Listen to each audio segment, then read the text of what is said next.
Nagsama sa isang photo exhibit ang grupong Photo Calle, samahan ng mga photographers na kumukuha ng litrato ng mga eksena sa kalye. At ang grupong Pusong Pinoy, samahan naman ng mga taong may bayaning puso para sa buong mundo. Tinawag na ulingan underexposed ang naturang exhibit na binuksan ng Miyerkules at magtatapos ngayong gabi sa Tala Gallery sa Scout de Guia, Tomas Morato.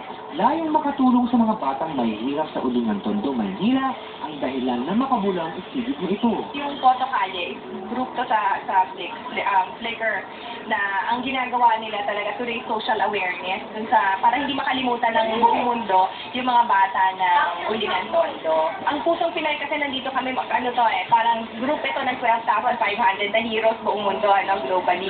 So sa maliit na namin, sa maliit na maitutulong namin, meron kaming fundraising, meron kaming mga sponsors na kinuha, ang ginagawa na namin, tag-assist na kami sa kanila. Ano yung nakikita namin through our lenses.